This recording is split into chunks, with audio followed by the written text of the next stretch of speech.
Sunshine pumanaw na sa edad na 48 dahil sa pag-expose sa maraming tao.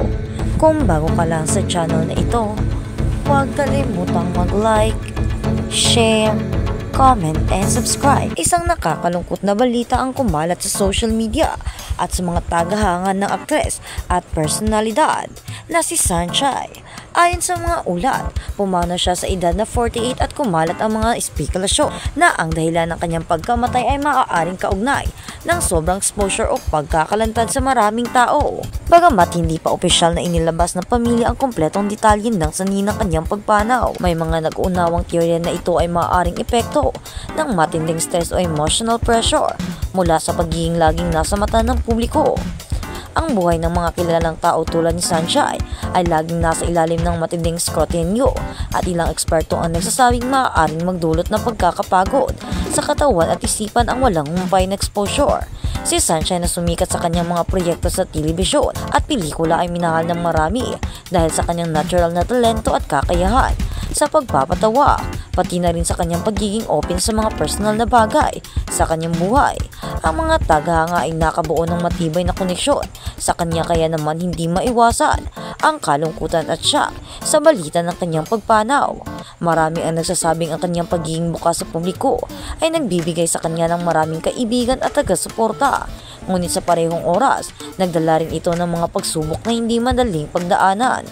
Ang patuloy na pagkakaroon ng mata ng publiko sa bawat kilos at desisyon ng isang kilalang tao ay maaaring magdulot ng emotional at mental na strain. Ang pagkawala ni Sunshine ay nagdulot ng kalungkutan sa buong industriya ng showbiz at lalo na sa kanyang mga tagahanga na nakasubaybay sa kanyang mga proyekto. Siya ay hindi lamang isang aktres kundi isang simbolo ng pagharap sa hamon ng buhay at pagiging tapat sa sarili. Kahit pa sa harap ng mga kritisismo, ang mga anak at kaibigan ni Sunshine ay humihingi ng pag-unawa at dasal mula sa taga-suporta sa mga darating na araw ng pagluluksa. Ipinaabot nila ang pasasalamat sa lahat ng mga nagmamahal at sumuporta kay Sunshine sa buong kanyang karera.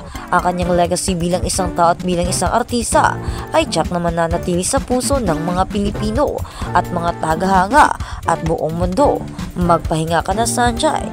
Ang iyong mga alaala at inspirasyon ay patuloy na magiging gabay sa marami. Isang nakakagulat na balita ang lumabas sa mga pahayagan ng China at Taiwan kaugnay ng biglaang pagpanaw ni Barbie Hsu, ang kilalang Taiwanese actress na sumikat bilang si Sunshine sa hit series na Meteor Garden noong 2001. Matapos ang unang pahayag ng pamilya, partikular na ang kapatid na si Daisho, na ang sanhi ng pagpanaw ni Barbie ay dahil sa pneumonia. Isang bagong issue ang lumabas sa mga ulat.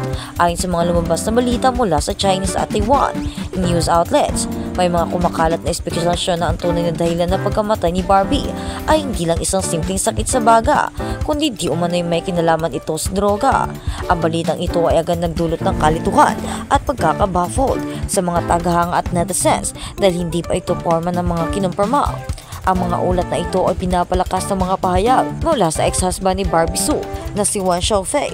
Sa isang kontrobersyal na panayam, inilahan ni Wang Xiaofei ang mga aligasyong may kinalaman sa paggamit ng blank ni Barbie Hsu, bagay na kanyang ikinalungkot na dapat nang malaman ng publiko.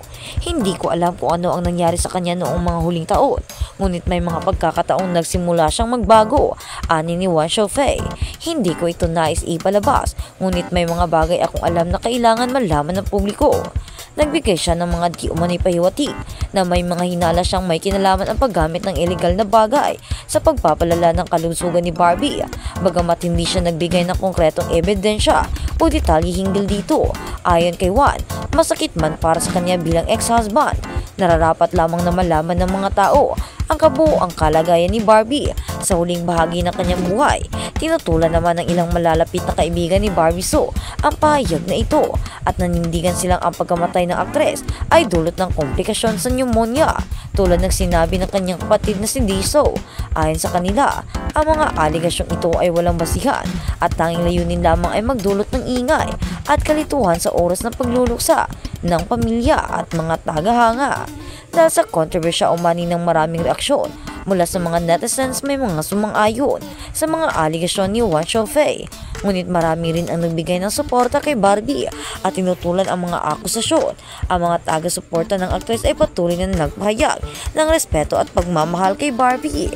At sa kabilang banda, ang asawang si Ko Jun, Yap ay gumawa ng desperadong pagtatangka na iligtas ang bituin ng Meteor Garden. Sa mga huling sandali, inaayos ng pamilya ni Barbie Sue ang kanyang libing habang nasa Japan at tinampok ng mga bagong ulat ang galit na pagtatangka ng kanyang asawang si Deji Ko na iligtas siya sa kanyang mga huling oras. Sa pamamagitan, nagluluksa ang industriya ng entertainment at mga tagahanga sa buong mundo kasunod ng nakakagulat na balita na pagpanaw ng Taiwanese actress na si Barbie Sue noong February 3. Ang biglang pagpanaw ng pinakamamahal na Meteor Garden star ay nagdulot ng hindi paniniwala sa publiko. Ayon sa mga ulat, si Barbie Sue ay nagkasakit ang kaso na humantong sa matinding sakit na nagresulta sa kanyang kalunos-lunos na pagkawala habang naglalakbay sa Japan. Ang mga bagong detalye ay lumutaw kamakailan tungkol sa mga pangyayari sa paligid ng release ni Barbie Sue. Ayon sa isang tour guide na kasama ng aktres, nagpakita siya ng mga sintomas ng influenza, kabilang na ang patuloy na pag-ubo at hika nang bumiyahe sa Japan kasama ang kanyang pamilya noong Enero 29, ang unang araw ng Lunar New Year. Noong January 31, habang lumala ang kanyang kondisyon, humingi ng emerhensya ang pangangalagang medikal si Sue sa isang maliit na ospital sa Hakone at pagsapit ng February 1, ang kalusugan ni Barbie Sue ay lumala ng gusto. Ang kanyang asawang si Ko Jun Yap, kasama ang kanyang biyenan at dalawang anak, ay desperadong humingi ng tulong medikal sa pagtatakang iligtas siya. Dinala nila siya sa isang maliit na ospital sa bayan para sa emerhensya, paggamot, umaasang mapapatatag ang kanyang kalagayan.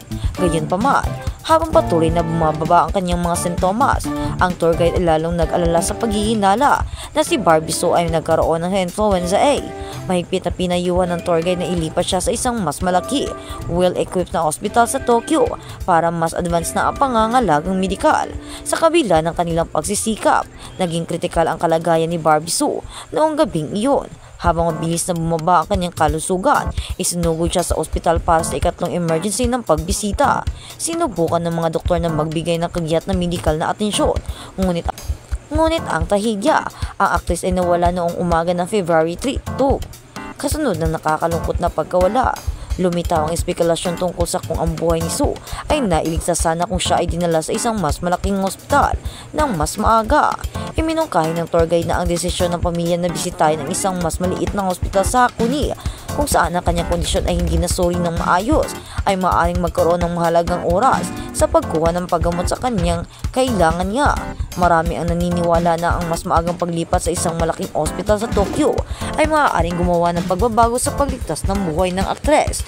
Samantala, dumating na sa Japan ang pamilya ni Barbie Sue para magpaalam sa kanilang huling pamamaalam at gumawa ng mga kinakailangang libing sa paalam.